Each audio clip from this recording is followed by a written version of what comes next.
문을 열고 잤더만 밤새도록 찬바람이 세서 목이 좀 잠겼습니다. 양해해 주시기 바랍니다.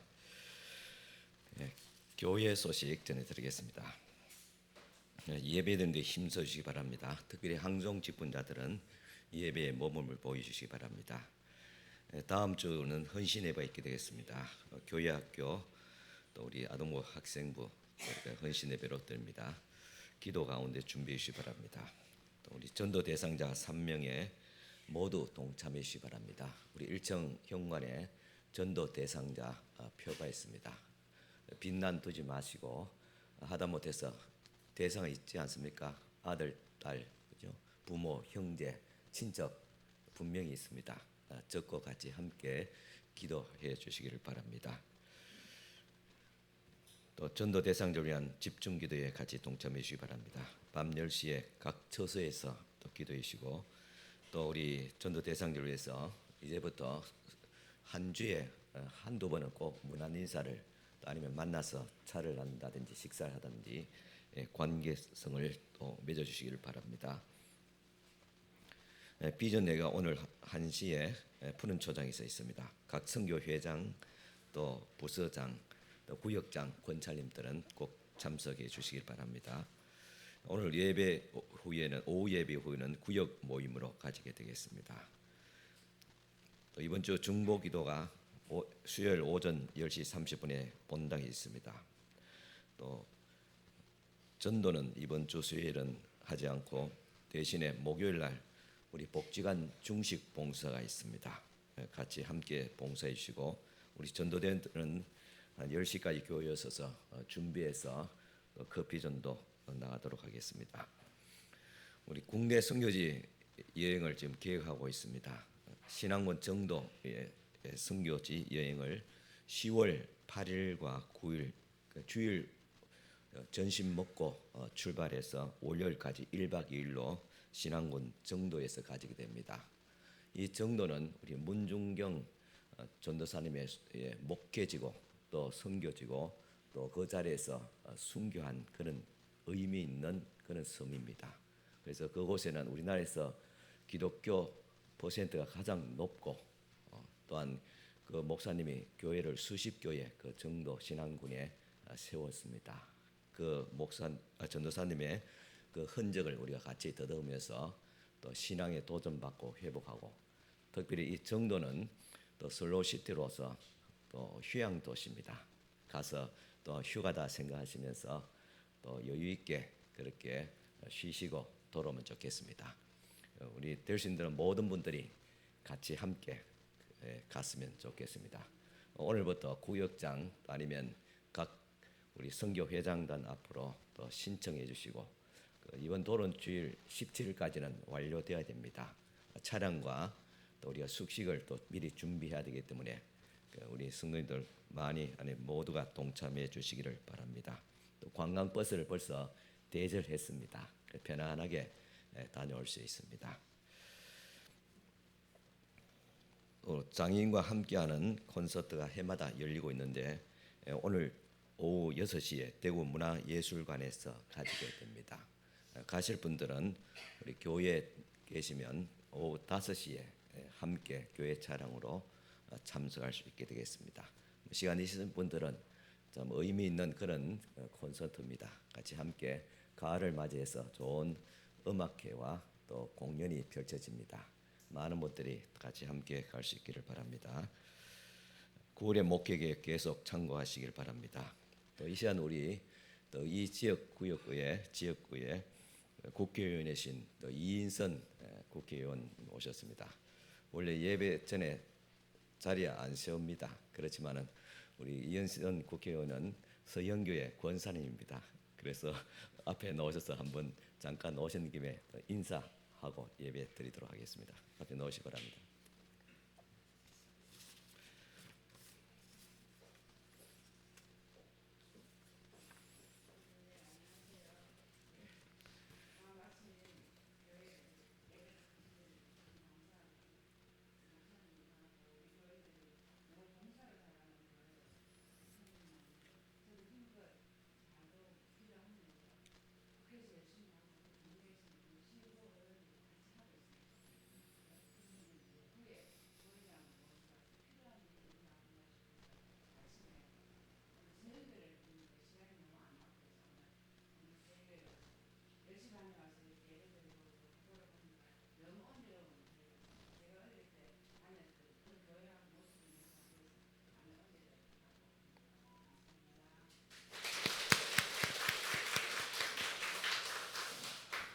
이 시간 우리 국회의원님보다 더 반가운 손님 오셔서 축하하겠습니다. 우리 전용은 씨, 우리 이 지역에 이사 오셔서 출석하셨습니다. 전에 동문교회 다녔습니다. 우리 다 같이 박수로 환영합니다. 감사합니다.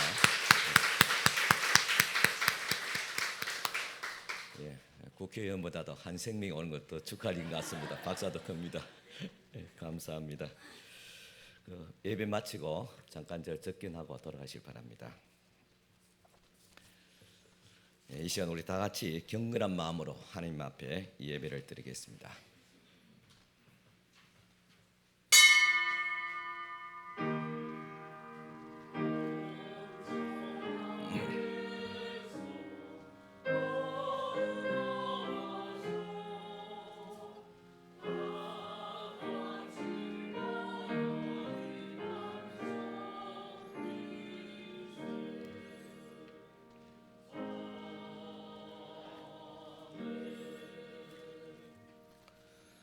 오라 우리가 여호와께 노래하며 우리의 구원의 반석을 향하여 즐거이 외치자. 우리가 감사함으로 그 앞에 나아가며 시를 지어 즐거이 그를 노래하자. 여호와는 크신 하나님이시요 모든 신들보다 크신 왕이시기 때문이로다. 아멘. 우리에게 평안과 안식을 주시는 하나님 아버지 감사합니다. 수고하고 무거운 짐진 자들아 다 내게로 오라고 말씀하신 주님의 초청에 응답하여 성전으로 나왔습니다. 세상의 수고와 인생의 무거운 짐을 내려놓게 하시고 오직 하나님께만 영광을 돌리는 복된 예배가 되게 하여 주옵소서. 지치고 상한 심령에게는 능력과 용기를 주시고 병든 몸은 어루만져 고쳐주시며 죄와 사망의 권세에 매여 있는 자들에게는 부활의 능력으로 풀어주시며 구원의 기쁨과 영생의 소망으로 채워주옵소서. 예수님의 이름으로 기원하옵나이다. 아멘. 우리 다 같이 한 주간 동안 주님 앞에 지은 죄를 고백하며 주님 앞에 고백의 기도를 드리겠습니다.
우리가 아직 죄인 되었을 때 그리스도께서 우리를 위하여 죽으심으로 하나님께서 우리에게 대한 자기의 사랑을 확정하셨느니라.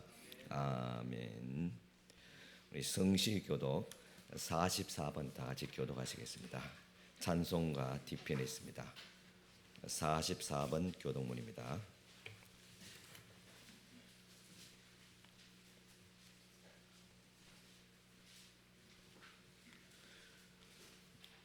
온 땅이여 여호와께 즐거운 찬송을 부를지어다.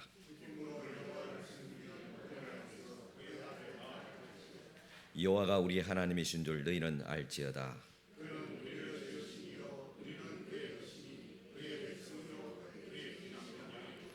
감사함으로 그의 문에 들어가며 찬송함으로 그의 궁중에 들어가서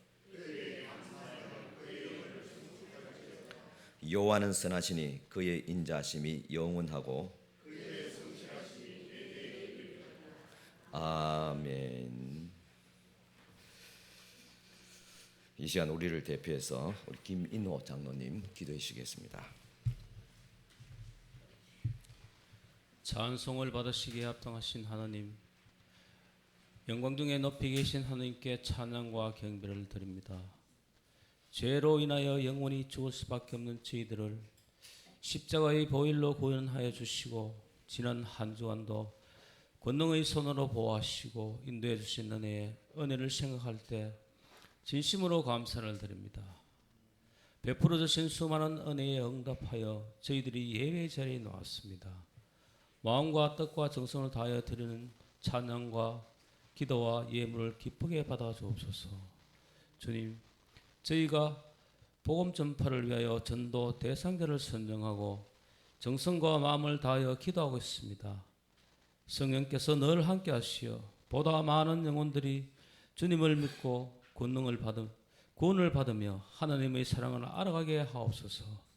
주님, 이 시간 예배위원들에게 성령으로 충만하게 하시고 특별히 말씀을 선포하시는 목사님에게 성령의 권능과 건강을 다하여 주시고 거룩하고 은혜로운 예배를 드릴 수 있도록 인도하여 주옵소서. 우리 주 예수님의 이름으로 기도드립니다.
우리 다 같이 찬송가 드리겠습니다.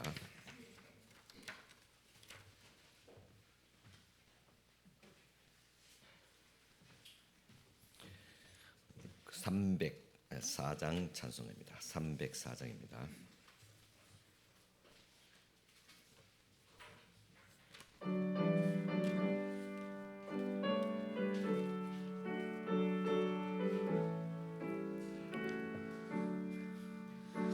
거신 하나님의 사랑 말로 다 영영 못하네. 저 높고 높은 별을 넘어 낮고 낮은 땅 위에 죄만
주 믿는 성도들에게 큰 사랑 베푸사 우리의 죄 사했으니 은혜 있을까. 하나님 크신 사랑은 하나님 크신 사랑은 증량다 못하네. 영원히 변치 않는 사랑 성도여 찬양하세. 하늘을 두루마리 삼고 하늘을 두루마리 삼고 바다를 먹물 삼아도 한없는 하나님의 사랑 다 기록할 수 없겠네. 하나님의 크신 사랑 그 어찌 닿았을까. 저 하늘 높이 쌓아도 채우지 못하리. 그렇습니다. 하나님의 사랑 하나님 크신 사랑은 증량 다 못하네.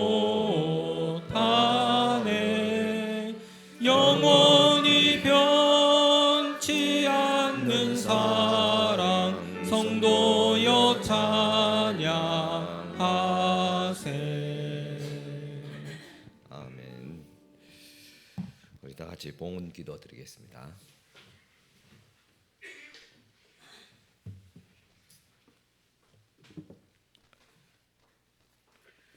11조 예물 드리신 분들 여러분이 있습니다. 하나님 아버지 주님 앞에 먼저 첫 예물을 올려드립니다. 믿음으로 또 감사함으로 또 주님 앞에 귀한 첫 소산물을 주님 앞에 드립니다. 하나님의 것을 하나님의 것으로 인정하는 귀한 의미 있는 예물을 주님 앞에 드립니다. 이와 같이 첫 예물을 드리듯이 우리의 모든 삶이 하나님께로부터 와서 하나님께로 돌아갈 것을 믿고 주님의 그 인자심과 또한 신실하심을 의지하며 드렸습니다. 귀한 이 손길 축복하옵시고 첫 예물을 드렸음에 모든 경제와 물질들이 온전하게 하옵시며 거룩하게 하시며 손실이 없도록 하옵시고 또 풍성한 물질의 복과 기업을 허락하여 주시옵기를 간절히 기도드립니다. 하나님 앞에 또 감사하며 귀한 예물 드립니다.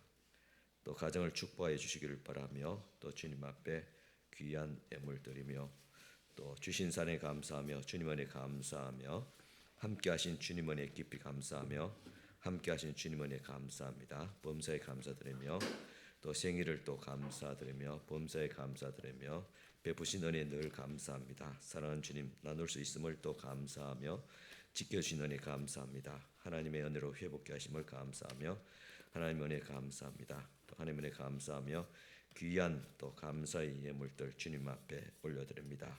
이 손길을 주께서 기억하여 주시고 일일이 또 주께서 기억하여 주시고 축복하옵시고 또 복을 다하시되 또한 주께서 건강의 회복의 복을 다하시고 또 가정의 문제들이 해결되어지며 또 하나님께서 주시는 큰 은혜와 또 능력으로 또 강건하게 하여 주시옵소서. 또 주일 헌금을 드리며 선교 구제 건축 예물로 또 장학 예물로 주님 앞에 드립니다. 이 모든 향기로운 예물들을 주께서 기쁘게 받아주시고 복을 다하시되 믿음의 복을 건강의 복을 물질의 복까지 다하여 주시옵소서. 예수님 이름으로 축복하며 기도드리옵나이다. 아멘. 이 시간 주신 하나님의 말씀 봉독해 드리겠습니다. 말씀은 에베소서 1장 7절에서 14절까지 되겠습니다.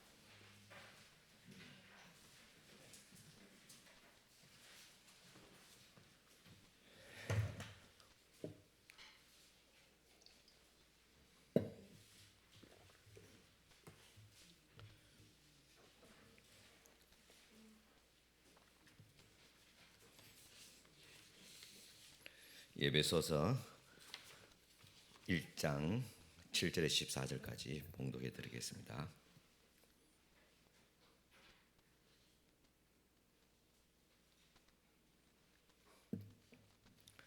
우리는 다 같이 일어서서 하나님 말씀 받으시 바랍니다.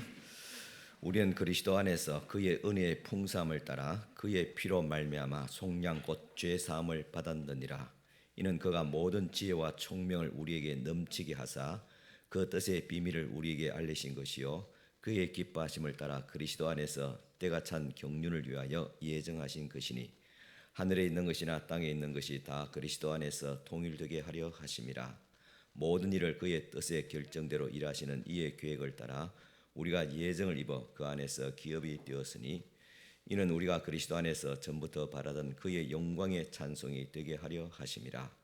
그 안에서 너희도 진리의 말씀 곧 너희의 구원의 복음을 듣고 그 안에서 또한 믿어 약속의 성령으로 인치심을 받았으니 이는 우리 기업의 보증이 되사 그 얻으신 것을 속량하시고 그의 영광을 찬송하게 하려 하심이라. 아멘. 네, 다 앉으시기 바랍니다.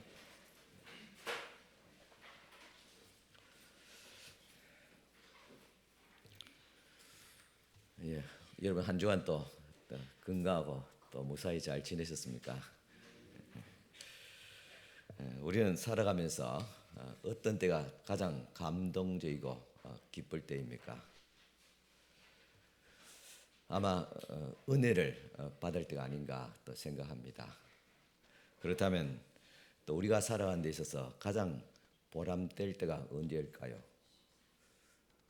그것은 또한 은혜를 베풀 때일 것입니다. 여러분 가장 큰 은혜가 무엇입니까? 말할 필요도 없이 하나님의 은혜입니다. 그 다음에는 부모님의 은혜일 줄 압니다. 결국 우리는 은혜로 살아갑니다. 그런데 세상에서 가장 비언망덕한 사람이 누구입니까? 이 은혜를 모르는 사람입니다. 우리는 지난 주일 말씀에서 하나님의 뜻 안에서 우리가 어떠한 은혜를 입었는지를 말씀드렸습니다. 여러분 기억합니까? 다 기억 못하지요. 그래서 또 말씀을 드립니다. 우리는 하나님을 배반했을 뿐만 아니라 하나님을 대적하던 자들이었습니다. 그런데 하나님은 이 땅에 예수 그리스도를 보내셔서 우리의 죄값을 지불하고 그리고 우리를 자녀로 삼았습니다. 뿐만 아니라 하나님은 우리를 놀라운 은혜의 자리로 부르셨습니다. 어떤 자리입니까? 우리를 예수 그리스도와 함께 공동의 상속자로 삼으시고 또 예비하신 복을 이미 맛보고 있고 또 주실 것입니다. 이 모든 은혜가 하나님을 향한 찬송으로 나아가게 됩니다. 여러분 이 사실을 여러분 믿습니까? 또 여러분 이 사실에 대해서 공감을 하십니까? 하나님의 은혜라는 사실. 저는 지난주에 말씀을 또 묵상하면서 마음에 하나님이라는 그 세자의 글자에 대한 어떤 경외심과 또 감사함, 때로는 두려움을 느끼게 되었습니다. 우리가 하나님 늘 말하잖아요. 또 예수님 말하고 또 성령님 말하잖아요. 사실 목사도 그 말씀에 대한 것을 곱씹지 않고 그냥 막 이야기할 때가 많았음을 또 고백합니다. 그런 가운데서 지난 주간은 이 하나님이란 말에 잠시 제가 멈추었습니다. 그 하나님은 어떤 분일까? 그 하나님 함부로 우리가 내빼서는 안 될 것이 아니냐. 경솔하게 그냥 하나님 그냥 이야기하고 하나님 이야기하면 그냥 뭐 그런 분이 있는가 그렇게 우리가 쉽게 생각할 것이 아니라는 것을 또 새삼 느끼게 됩니다. 우리가 부모님의 은혜를 깊이 생각하는 사람은 어머니, 아버지만 생각해도 가슴이 뭉클하고 눈에 눈물이 맺힙니다. 그것이 인간이고 은혜 받은 자의 모습입니다. 그렇다면 우리가 하나님 하면 그 하나님의 석자에 온갖 하나님께서 우리에게 베푸르신 은혜와 그분의 어떤 인내하심, 또 그분의 넓으심, 충만하신 은혜, 우리에게 향한 극진하신 그 사랑, 모든 것들이 다 함축되어 있습니다. 하나님 그 이름만 들어도 우리는 은혜가 되고 감사가 되고 눈물이 맺히게 됩니다. 그런 분이 하나님이십니다.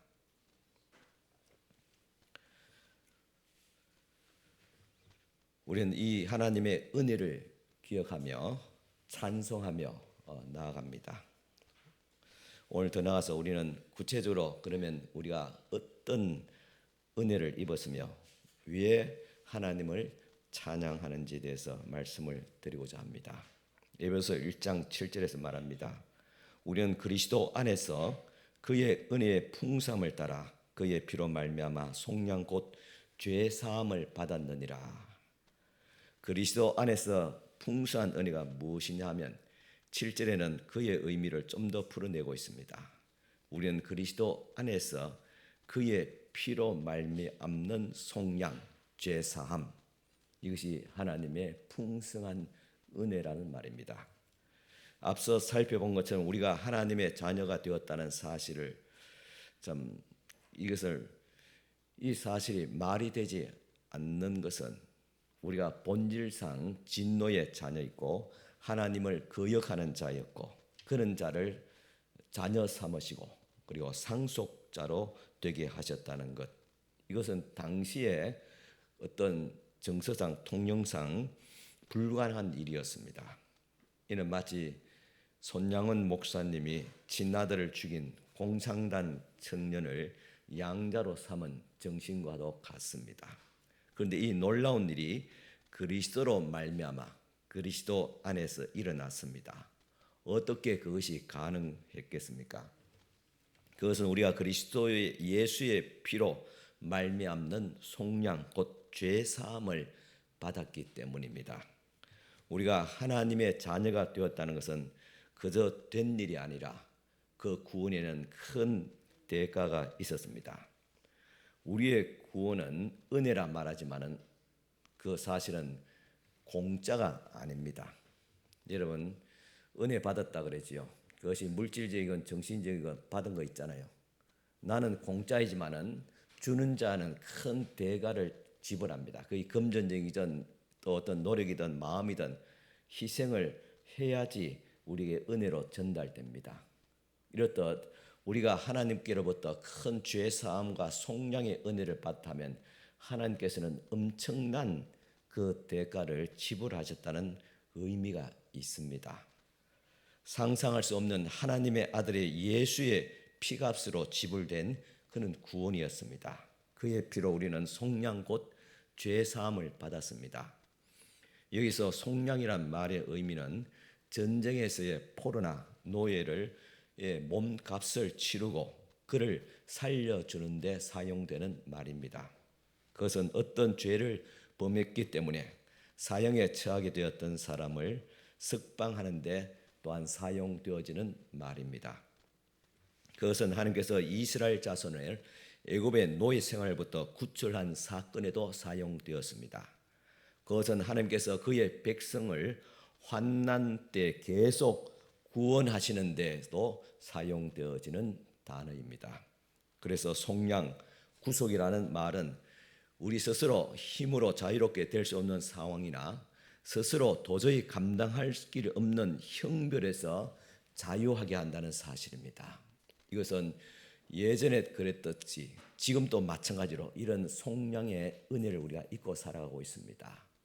여러분들도 개인적으로 또 가정적 어려움이 있지 않습니까? 도무지 내가 해결할 수 없는 어떤 상황들, 이 가운데서 구원하시는 하나님의 은혜가 있다는 사실을 믿을 수 있기를 바랍니다. 이것이야말로 기독교가 인류를 위해서 해놓은 위대한 사역이고 은혜입니다. 우리가 예수를 믿기 전에는 자신의 무력감에 시달림을 당하고 억눌림을 당했습니다. 우리는 나의 죄와 나의 무능도 알고 있습니다. 나의 삶이 또 내 인생의 근본적으로 잘못되었다는 사실도 알고 인정합니다.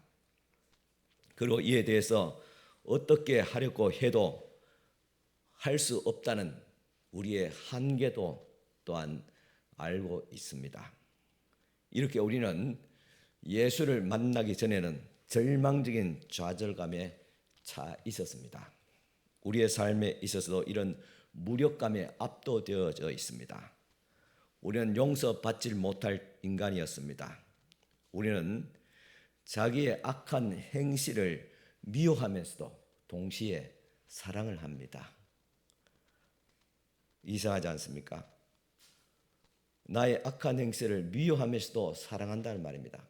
그렇기 때문에 내 지금 행동과 나의 태도가 잘못되었다는 것을 알면서도 끊지 못하고 있지 않습니까? 겉으로는 이래서는 안 되는데 말하면서도 내 마음에는 이런 연민의 정을 느끼면서 계속 끌어안고 있다는 그 사실입니다. 이는 모순에서 우리가 빠져나올 수 없는 이런 굴레 속에 갇혀져 있습니다. 그래서 오늘 우리에게 있어서 필요한 것은 어떠한 한 손이 내려와서 이런 어둠의 굴레 속에 있는 우리를 건져주는 능력이 우리에게 필요합니다. 우리 스스로 힘으로는 구출될 수 없는 어둠의 권세에 사로잡혀 있다는 사실을 알고 있습니다. 우리에게는 자유가 필요하고 구원이 필요합니다. 나를 이 어둠의 굴레와 권세에서 건져내실 그는 권세 있는 분이 필요로 합니다. 그분이 바로 예수 그리스도입니다. 그분이 우리에게 가져다 준 것은 바로 해방이었고 자유였습니다. 예수 그리스도는 인류를 그의 권세에서 해방시킬 수 있다는 것은 예나 지금이나 변함없는 진리입니다. 이 말을 단순하게 표현한다면 예수님은 지금도 악인을 선인으로 그렇게 만들 수가 있습니다. 그 은혜를 한 단어로 말한다면 속량 또한 구속이라고 말합니다. 우리는 이런 구속의 은혜를 받았고 지금도 받고 앞으로도 받을 것입니다. 또 속량이라는 이 단어는 대가를 지불해서 자유롭게 만든다는 의미가 있다고 했습니다. 예수의 피가 우리를 자유케 하였으므로 우리는 죄 용서함을 받고 더 이상 죄와 상관없는 자들이 되었습니다. 죄로부터 자유롭게 되었다는 것은 더 이상 우리가 진노의 자녀가 아니라는 사실을 말하고 있습니다. 그리고 동시에 우리의 죄가 또 우리의 죄로 말미암은 지배로부터 자유롭게 되었다는 것을 뜻합니다. 이렇게 예수 그리스도의 십자가의 죽음은 우리에게 그리고 인류에게 진정한 자유를 갖다 주었습니다. 에베소서 1장 7절이 그 말씀입니다. 우리는 그리스도 안에서 그의 은혜의 풍성함을 따라 그의 피로 말미암아 속량 곧 죄 사함을 받았느니라. 이처럼 속량 곧 죄 사함을 받은 것은 전적인 하나님의 은혜이자 선물입니다. 그것은 그의 은혜의 풍성함을 따라서 되어졌다. 그렇게 말하고 있습니다. 하나님의 은혜를 받을 만한 가치가 없는 자들에게 주시는 선물입니다. 거듭 말하지만 우리는 하나님을 거역한 죄인이었고 진노의 자녀들이었습니다. 그러나 하나님의 이해할 수 없는 은혜로 우리를 자녀로 삼아 주셨습니다. 예수 그리스도께서 십자가에서 흘린 피가 우리에게 자녀라는 새로운 신분으로 바꾸어 선물로 주셨던 것입니다. 에베소서 1장 8, 9절입니다. 이는 그가 모든 지혜와 총명을 우리에게 넘치게 하사 그 뜻의 비밀을 우리에게 알리신 것이요 그의 기뻐하심을 따라 그리스도 안에서 때가 찬 경륜을 위하여 예정하신 것이니겠습니다. 이 에베소서 8장 9절 말씀은 좀 어떻게 생각하면 굉장히 어떤 설명하고 해석하기 어려운 그런 말씀이고 단어들입니다. 아마 우리 평생에 신학하신 분들은 연구해야 될 그런 말씀이기도 합니다. 그러나 그리스도 안에서는 의외로 간단합니다. 왜냐하면 하나님께서 우리에게 이 말씀을 이해할 수 있는 지혜와 총명을 주셨기 때문입니다. 그 지혜와 총명을 받지 못한 자는 이 구원의 진리는 알 수도 없고 믿을 수도 없습니다. 그렇지만 우리가 예수님을 알고 예수님을 믿었다는 것은 주님께서 이미 이와 같이 총명과 지혜를 주셨기 때문인 것입니다. 그래서 우리에게는 어려운 것이 아니라 간단하고 쉬운 것이 되었습니다. 예수님은 우리에게 영원한 것에 대한 것을 알 수 있는 지혜와 지식을 주셨다고 했습니다. 그래서 일상생활에서 날마다 일어나는 그런 우리의 문제들을 우리가 이해하고 해결해 줄 수 있는 실제적인 지식을 주었다는 것을 바울이 주장합니다. 여기에 기독교의 특성인 온전함이 있습니다. 일상생활에 일어나는 문제에 대해서 아예 손을 못 대고 당황하는 사람들이 있습니다. 그와 반대로 너무 지나치게 일상적인 생활 문제만 몰두한 나머지 정작 답을 찾지 못하고 헤매는 사람도 있습니다. 그리스도를 통해 주신 하나님의 은혜의 빛을 비추어 볼 때 이 두 가지 태도는 다 불완전한 것입니다. 그리스도께서 우리에게 영혼과 그리고 현재라는 두 가지 영역의 문제를 해결할 수 있는 지혜와 지식을 주셨다고 했습니다. 그리스도께서는 우리 인간에게 영혼에 대한 궁극적인 진리를 알 수 있는 능력을 주셨습니다. 아울러서 이 우리의 삶 역사에서 매 순간 일어나는 크고 작은 문제들, 국제적인 문제든 또 지역적인 문제든 내 안에서 일어나는 사소한 문제건 그에 대한 문제의 답을 알고 있습니다. 그리고 해결할 수 있는 능력도 있습니다. 이것이 바로 하나님께서 우리에게 주신 지혜와 총명의 능력입니다. 이렇게 하나님께서 우리에게 지혜와 총명을 주사 9절에 보면 9절에 나타나는 그 뜻의 비밀을 우리로 알게 하셨습니다. 여기서 하나님의 뜻의 비밀이라고 표현되어 있는데 바울은 앞으로 에베소서 3장에 가면 이 비밀에 대해서 더 자세히 설명할 것입니다. 그러나 여기서 한 가지 분명한 것은 이 비밀은 그리스도께서 오시기 전까지 감추어져 있었다는 사실입니다. 구약 성도들은 이 비밀을 분명하게 알지 못했습니다. 오직 그리스도가 오심을 통해서 그리스도 안에서 이 비밀이 온전하게 드러났습니다. 하나님께서 당신의 뜻의 비밀을 우리에게 알게 하셨다고 말합니다. 신약 성경은 이 비밀이란 말을 특별한 의미로 사용합니다. 신약 성경이 의미하는 비밀은 이해하기 어려운 신비한 것이 아닙니다. 그것은 너무나도 오래전부터 감춰져 있었던 것인데 그것이 드러나게 되었다는 것, 이제 눈앞에 보여지게 되었다는 것, 그러나 그 의미를 알지 못하고 배우지 못한 사람에게는 여전히 이해가 되지 않는 것, 그래서 비밀이라고 말합니다. 예를 들자면 기독교에 대해서 알지 못하는 사람이 성찬식에 참석하였다고 합시다. 그 사람에게 있어서 성찬이라는 것은 완전한 신비일 것입니다. 그는 어떤 일이 일어나고 있는지 조금도 이해하지 못할 것입니다. 하지만 그리스도를 믿고 아는 사람, 그리스도의 이야기를 아는 사람, 최후의 만찬에 관한 이야기와 그 의미를 알고 있는 사람, 그리고 예수님이 그 제자들에게 어떻게 이 기념식을 남겼다는 사실을 아는 사람에게는 그 의식과 그 의식 중에 행하는 모든 도구와 행동들이 가지는 의미가 분명하게 될 것입니다. 따라서 신약 성경이 말한 비밀은 비그리스도인들에게는 감춰져 있지만은 그리스도인들에게는 분명하게 드러나게 되었다는 것, 그것이 바로 비밀이고 바로 계시입니다. 그러면 바울에게 있어서 하나님의 뜻의 비밀이란 어떤 것일까요? 바울에게 있어서 그 비밀이란 것은 복음이 이방인에게도 알려졌다는 것입니다. 여기에 하나님의 위대한 비밀이 있었습니다. 예수께서 오시기 전만 하더라도 유대인들만 자기들만 하나님의 백성으로 선민이고 구원받을 백성이라고 또 하나님의 나라를 기업으로 받을 후손이라고 그렇게 생각했습니다. 그런데 예수 그리스도께서 오심을 통해서 그 복음이 땅 끝까지 이르게 되어지고 이방인들도 그리스도 안에서 하나님의 자녀가 되었고 하나님의 나라를 기업으로 받을 상속자가 되었다는 것, 이것이 하나님께서 말하는 그분의 뜻에 의한 비밀입니다. 이 비밀은 만세와 만대로부터 감추어졌던 것입니다. 그러나 바울 같은 사도들에게 그리고 그 말씀을 듣는 에베소 성도들에게 그 뜻이 또 이 말씀을 오늘 듣는 우리에게도 마찬가지로 분명하게 드러났습니다. 비밀을 공유하는 것처럼 친밀한 것이 없습니다. 여러분, 하나님과 친해지고 싶습니까? 그분은 우리가 두려워할 때일 뿐이지만은 또한 친밀한 아버지와 같으신 분입니다. 그분께 더 가까이 나기를 원합니다. 그렇다면 하나님께서 말씀하신 이 비밀을 우리가 같이 함께 나눌 수, 또 공유할 수 있기를 바랍니다.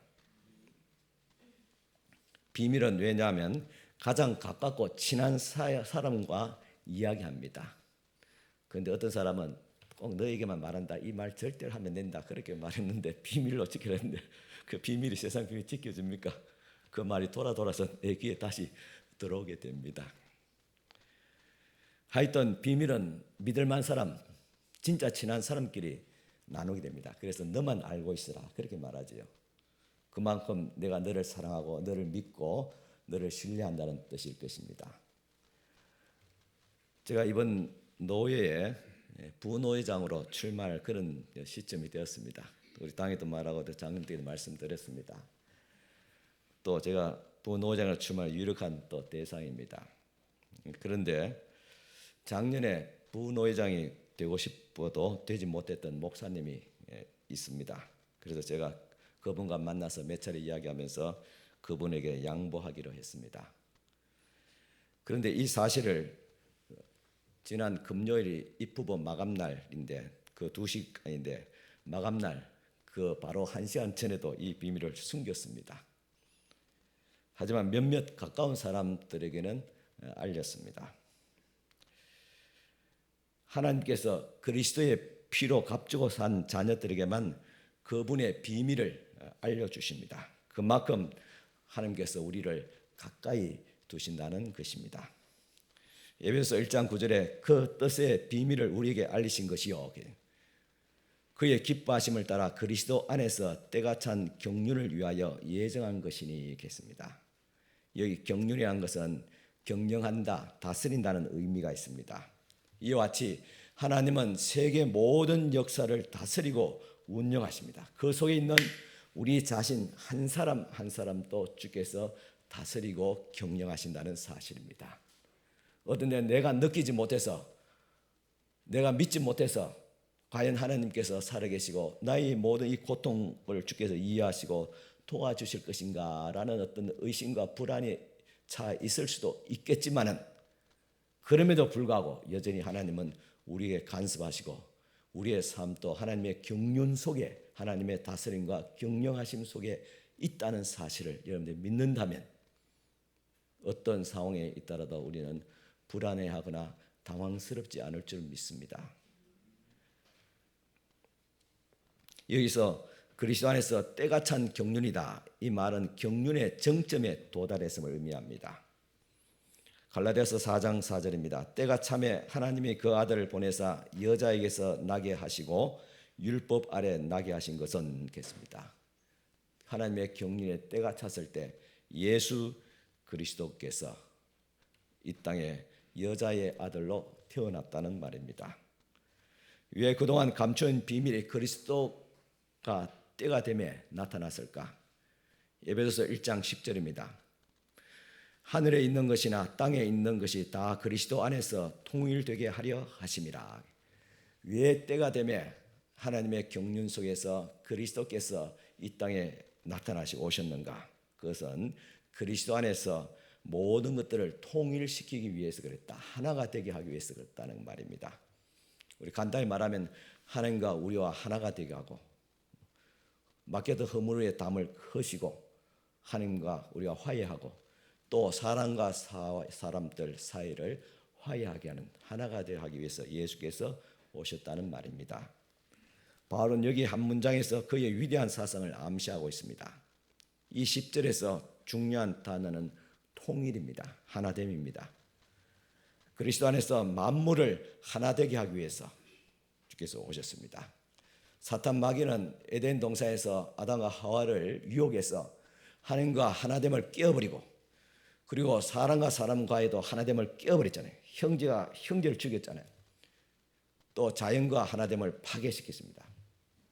지금도 우리가 이와 같은 자연적인 고통을 받는 것은 우리 인류와 자연과 하나 되지 못하기 때문에, 그래서 아이도 여전히 격리되고 여전히 파괴의 대상으로 여기기 때문에 이와 같이 고통을 겪고 있는 것입니다.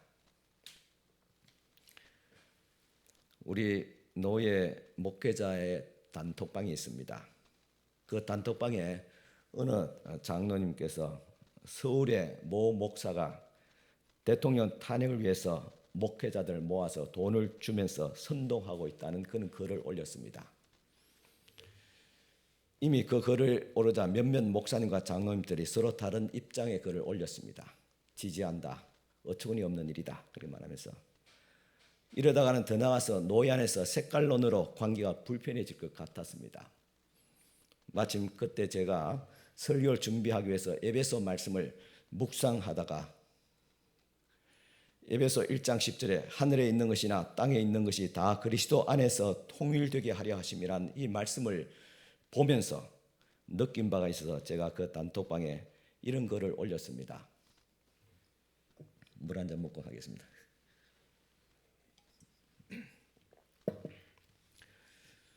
에베소서 1장 10절에 보니까 하늘에 있는 것이나 땅에 있는 것이 다 그리스도 안에서 통일되게 하려 하심이라고 했습니다. 이는 그리스도는 분열을 씻어내고 긴장을 해소하고 모든 사람을 하나 되게 하기 위해서 오셨다고 했습니다. 통일은 획일화가 아니라 포용성입니다. 그렇다고 불의까지 수용하라는 뜻은 아닐 것입니다. 교회도 복음의 진리 외에 서로 다름을 인정하고 다양한 목소리를 낼 수 있음을 이해했으면 좋겠습니다.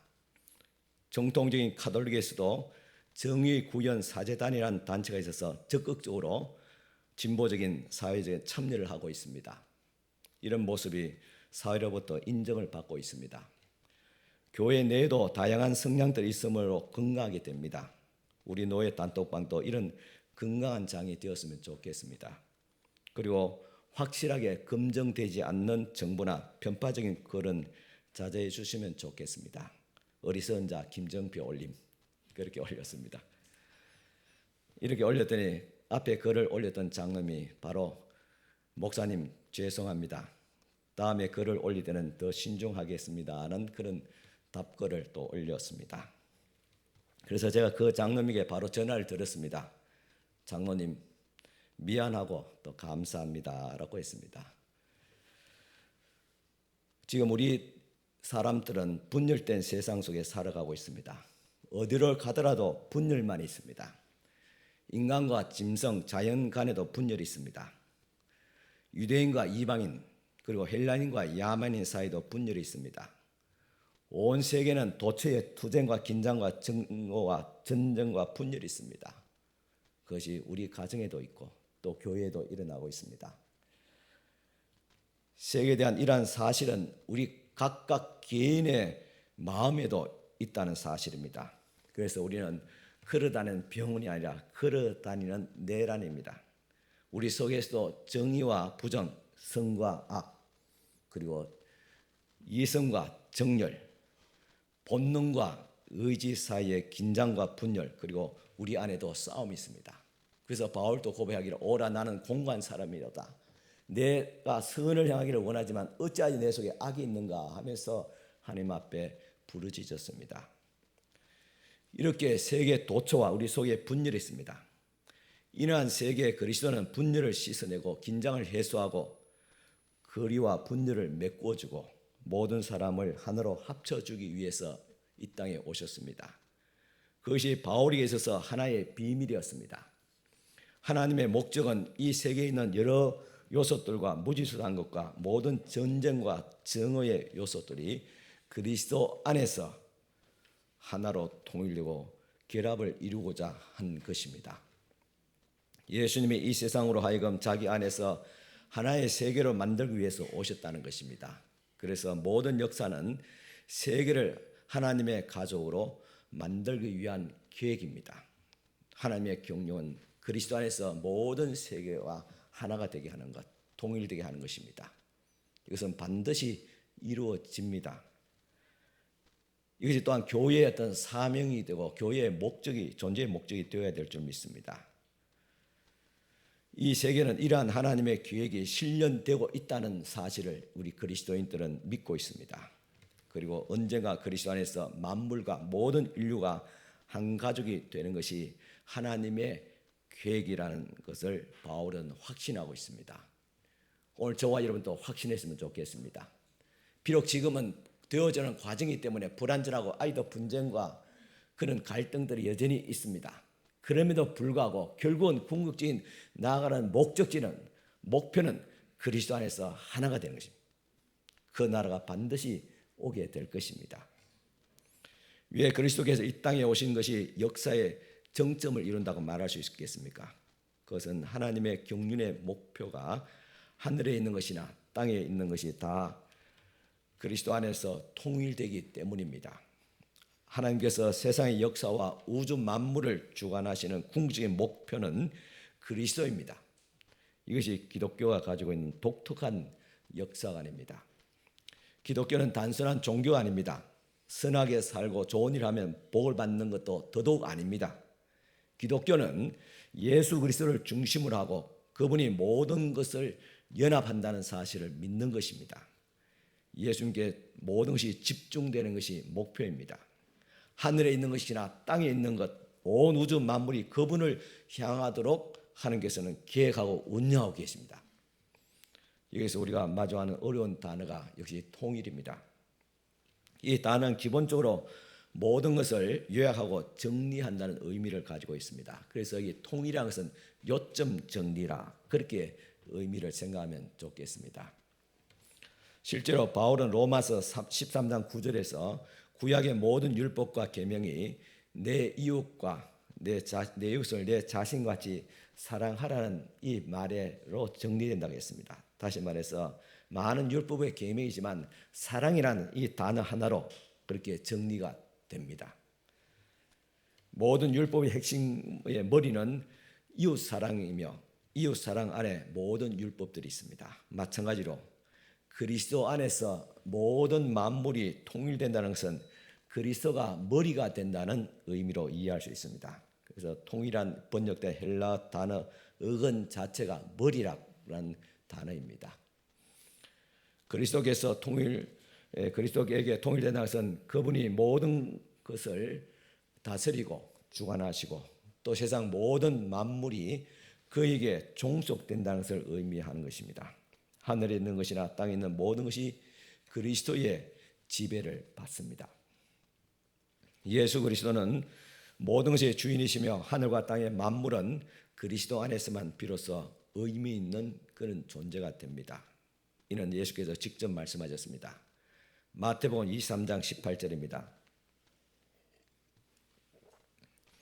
예수께서 나와 말씀하여 이르시되 하늘과 땅의 모든 권세를 내게 주셨으니 하늘과 땅의 모든 권세를 현재와 과거와 미래와 모든 권세를 하나님께서 예수 그리스도에게 주셨다. 세상 이건 모든 경륜과 역사가 예수 그리스도에게 집중된다는 그분 안에 모아진다는 하나님께서 주신 이 권능과 권세를 가지고 또 예수께서는 모든 세상 만물을 하나로 모을 것입니다. 그래서 예수 그리스도가 바로 하나님의 뜻이고 비밀이고 또 하나님께서 세상을 운영하는 경륜의 목적지이기도 합니다. 그것은 하늘에 있는 것이나 땅에 있는 모든 것의 머리가 그리스도가 되게 하는 것입니다. 모든 만물이 그리스도의 지배를 받도록 하는 것이고 모든 생각도 모든 우리의 어떤 개인적인 어떤 역량과 세상의 모든 권세도 그리스도께 복종시키는 것입니다. 고린도서 10장 5절 말씀입니다. 하나님을 아는 것을 대적하여 높아진 것을 다 무너뜨리고 모든 생각을 사로잡아 그리스도에게 복종하게 아니겠습니다. 하나님을 아는 모든 것들, 하나님을 아는 것을 대적하고 스스로 높아지려고 하는 것들을 주님께서 다 무너뜨리는 것. 그리고 모든 우리의 생각을 사로잡아서 그리스도에게 복종시키는 것. 이것이 하나님의 뜻입니다. 이러한 정점을 향해서 그분의 경영을 이끌기 위해서 하나님 아버지는 예수 그리스도에게 하늘과 땅의 모든 권세를 주셨다 그랬습니다. 왜 그렇게 정하셨습니까? 왜 그랬을까요? 단순히 인류 모든 역사가 예수 그리스도만 높이면 되는 것인가? 소위 말해서 하나님의 당신의 아들이기 때문에 아버지였던 정으로서 무조건 예수님만 높여드리고 했을까? 여기 보면 문제되는 것이 너무 세속화되고 개인주의다 그랬잖아요. 학교에서도 그렇고 교회에도 그렇고 내 자식만 귀한 줄 알고 남의 자식 귀한 줄 모르고, 그죠? 하나님도 그런 분일까요? 하나님의 아들 당신 예수님만 지극히 높이는 것이 하나님의 경륜이고 하나님의 목적일까요? 그에 대해서 우리가 부합하는 것이 인생의 목적일까요?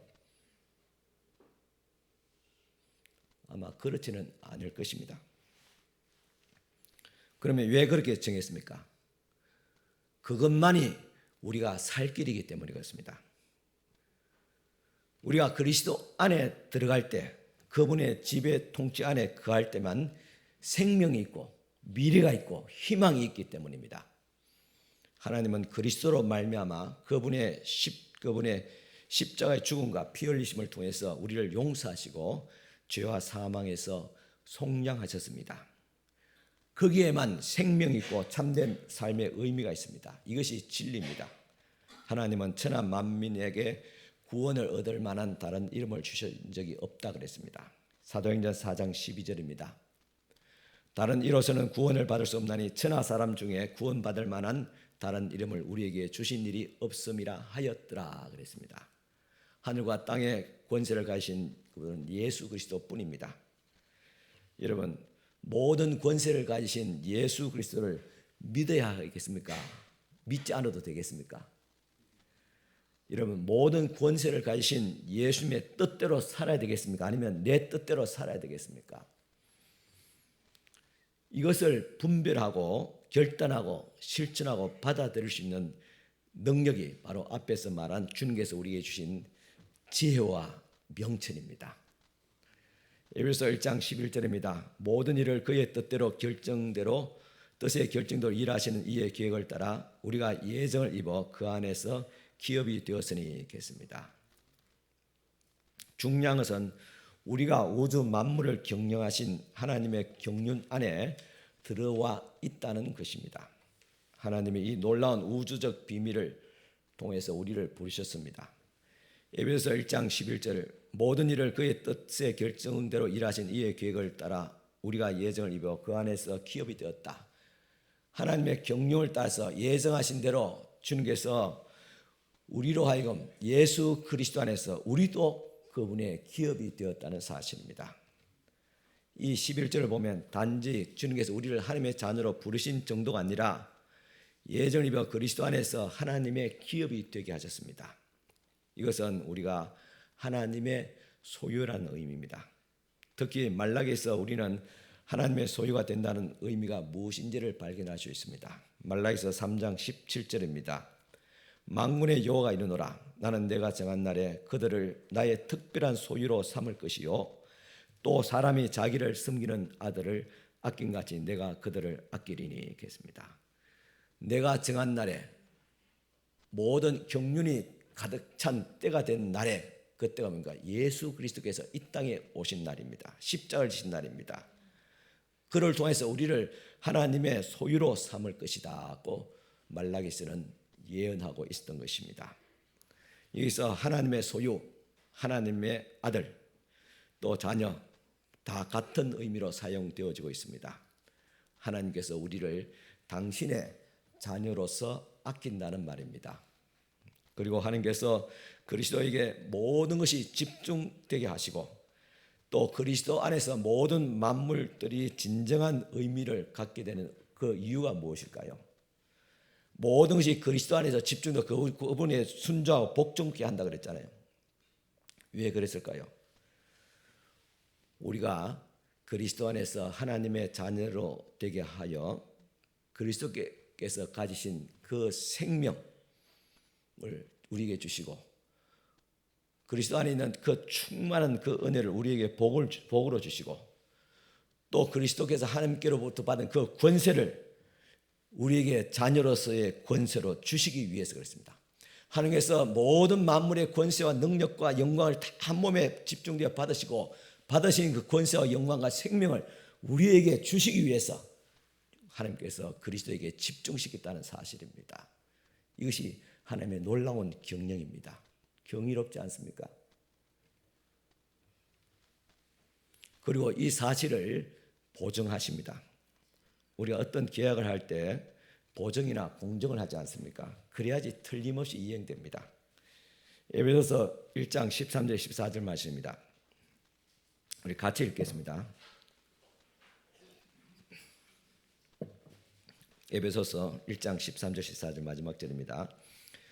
그 안에서 너희도 진리의 말씀 곧 너희의 구원의 복음을 듣고 그 안에서 또한 믿어 약속의 성령으로 인치심을 받았으니 이는 우리 기업의 보증이 되사 그 얻으신 것을 속량하시고 그의 영광을 찬송하게 하려 하심이라. 아멘입니다. 더 나아가 13절 14절 보면 하나님께서 우리에게 주시고자 하는 생명과 자녀된 권세와 기업을 확실하게 하기 위해서 우리에게 주었음을 우리로 하여금 믿게 하기 위해서 우리에게 보증으로 무엇을 주시다 했습니까? 성령을 주시다 했습니다. 이 보증이란 말은 성금입니다. 성금의 의미는 성금을 치르면 나머지 잔액을 다 치른다는 건 약속이 돈이 아닙니까? 하나님은 이와 같이 우리에게 그리스도 안에서 모든 집중된 하나님의 권세와 능력과 생명을 우리에게 또한 하나님의 자녀로서 우리에게 상속시킨다, 주신다는 것을 그것을 확증하기 위해서 보증하기 위해서 성령을 우리에게 주셨다는 말입니다. 보내주셨습니다. 성령을 주셔서 반드시 우리에게 이 약속한 일이 이루겠다는 그런 약속입니다. 이보다 더 확실한 약속이 어디 있습니까? 그 보증은 바로 성령이고 성령은 하나님의 보증의 영입니다. 성령님이 하나님의 보증이시며 약속이라는 의미를 좀 더 나눴으면 좋겠습니다. 고대 세계에서는 지금까지 계속되고 있는 관습이지만은 어떤 물건을 그것이 뭐 자루에 들은 곡식이거든 나무 상자의 진구름이라든지 이게 발송할 때 이것이 주인으로부터 발송되었으며 틀림없는 것임을 보증하기 위해서 봉인을 했습니다. 그 봉인에는 발송지와 소유주가 명시되어 있습니다. 누구가 보냈고 누구에게 간다는 거예요. 그러므로 성령을 주셨다는 것은 우리로 하여금 분명히 그리스도께로부터 우리가 왔고 마지막 날 그리스도께로 돌아갈 것이라는 사실을 확실하게 보증하고 봉인하는 겁니다. 그래서 요한계시록 보면 마지막 날에 구원받을 자가 누구인가? 인을 받은 자는, 보증인을 받은 자는, 그 보증인이 뭔가? 성령을 받은 자는, 성령의 인치심을 받은 자가 구원의 반열에 마지막 날 주님 앞에 갈 것이다. 왜냐? 성령 안에서 그리스도 안에서 우리가 받은 모든 이 약속과 엄청난 축복을 그대로 보증하고 봉인해가지고 마지막 날에 주님 앞에 가게 하기 때문에 그렇습니다. 인간의 삶에 대해서 승리하고 패배하지 않게 해주시는 것이 바로 성령이십니다. 인간에게 무엇을 알게 할 것인가를 알려주시고 또 그 일을 감당할 수 있는 지혜와 능력을 주시는 분도 성령이십니다. 성령은 우리에게 하나님의 뜻을 알려주시기도 하고 또 그것을 감당할 수 있는 능력도 주십니다. 그런데 바울은 여기서 성령에 관해서 매우 위대한 사실을 말해주고 있는데 바로 성령을 보증이라 하면 중요한 의미가 있다는 말입니다. 어떤 것을 매매했을 때 나머지 잔금을 기한 내에 반드시 지불하겠다는 보증으로 미리 지불할 때 매매 대금의 일부입니다. 이 말이 나오는 헬라 상합 문서에 보면 현재까지도 남아있는데 한 두 가지 예를 제가 소개해드리겠습니다. 한 여자가 암소를 팔 때 돈을 일부 받는데 그것은 매매 대금을 전부 틀림없이 지불받을 수 있다는 보증이며 담보다.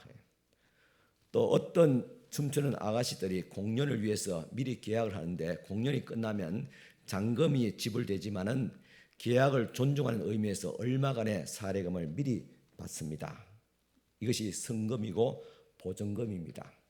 따라서 우리가 이 세상에서 받게 되는 성령의 경험은 체험은 장차 하늘나라에서 누릴 기쁨과 축복을 미리 맛보는 것이라고 바울은 말하고 있습니다. 여러분 이 성령의 주님께서 장차 주실 영광과 그 기업의 맛보심을 여러분 맛보았습니까? 예, 맛보았을 줄 믿습니다. 저도 맛보았습니다.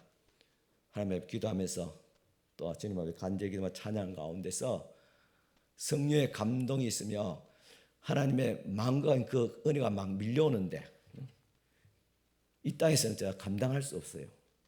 그래서 하나님 그만 넘쳐서 제가 죽을 것 같습니다. 맛만 보게 해주세요.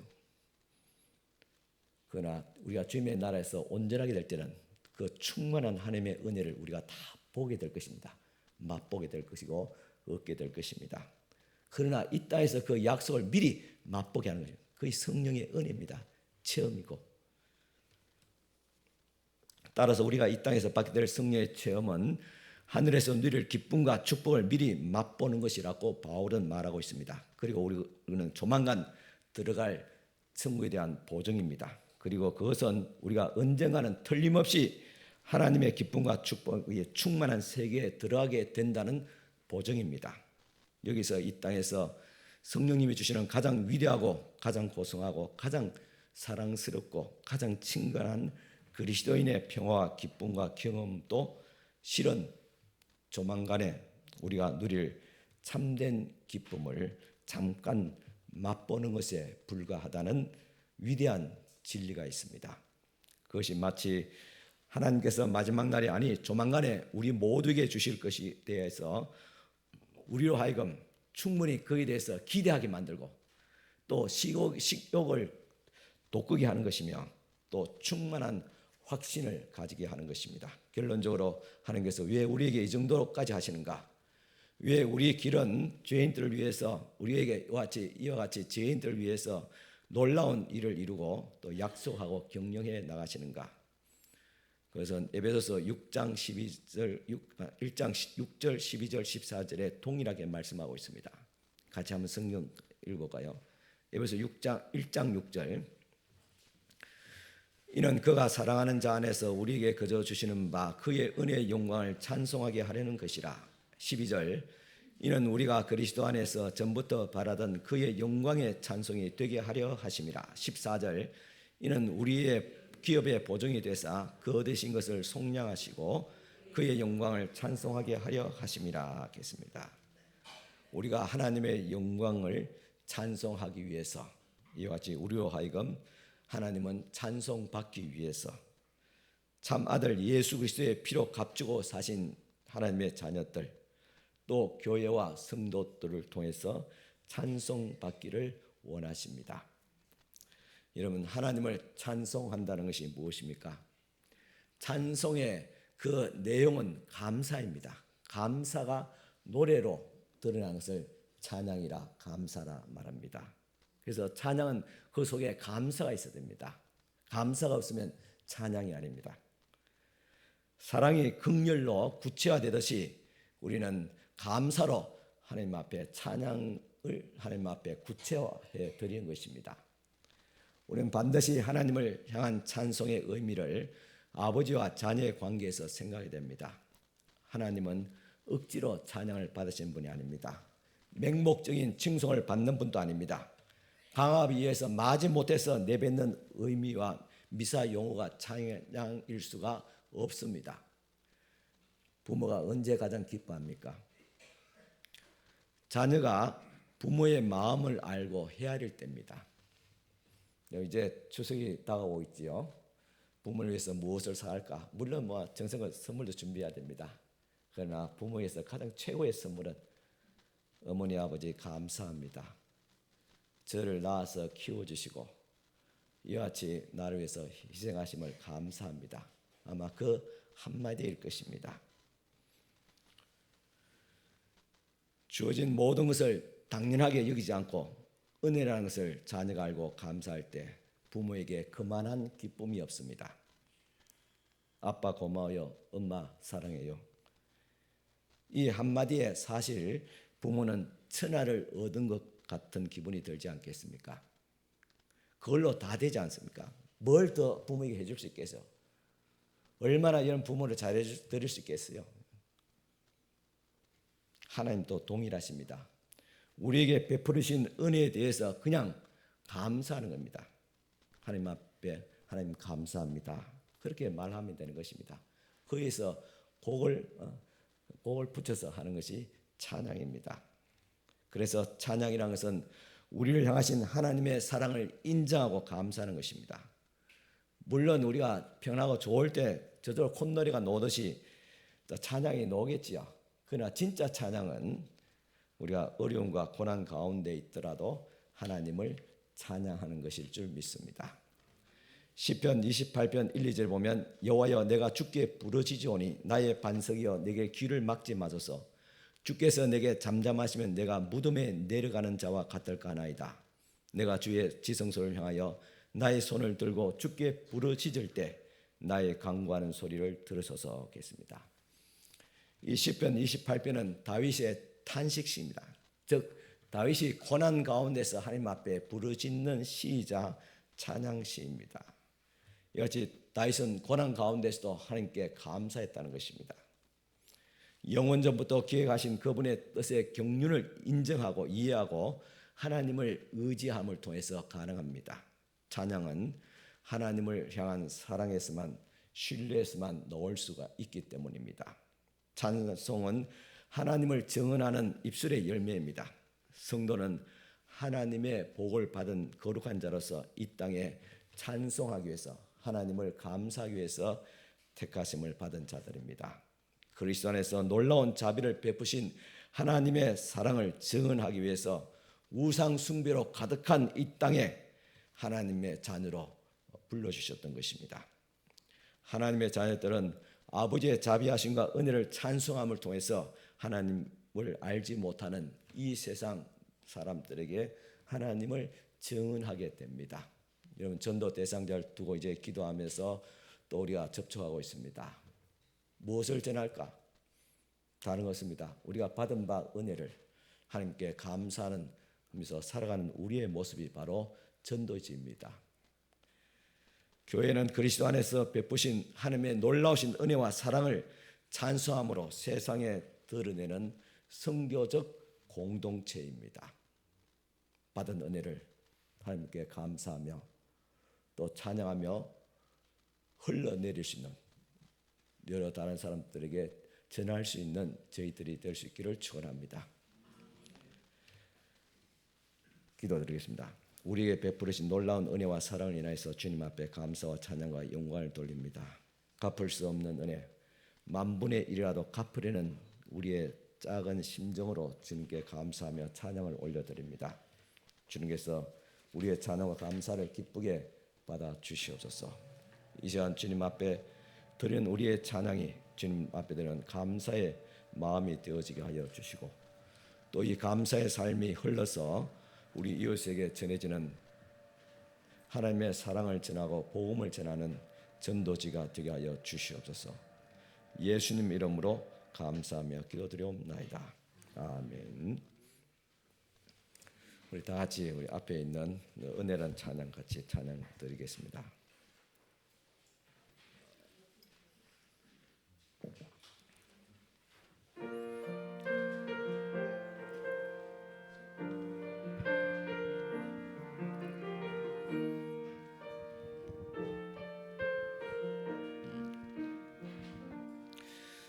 내가 누려왔던 모든 것들이 내게 지나왔던 모든 시간이 내가 걸어왔던 모든 순간이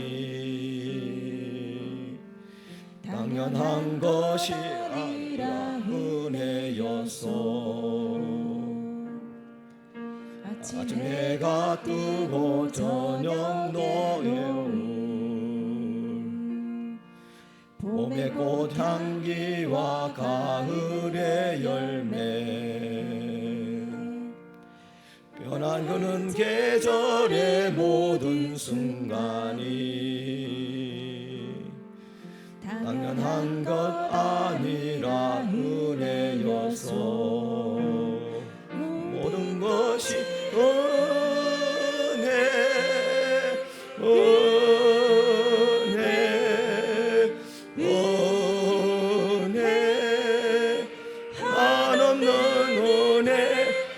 삶에 당연한 것 하나도 없었던 것을 모든 것이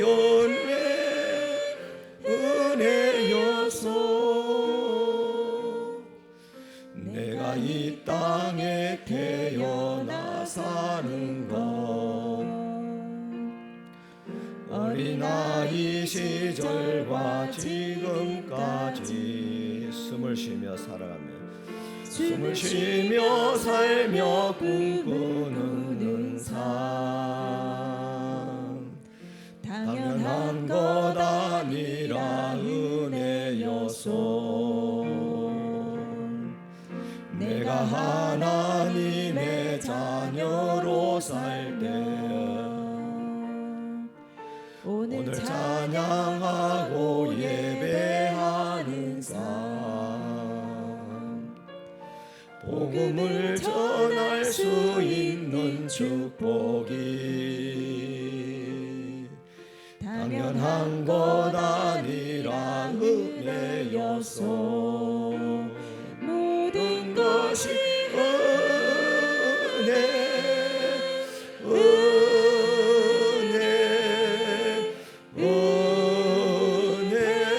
은혜 한없는 은혜 내 삶에 당연한 것 하나도 없었던 것을 모든 것이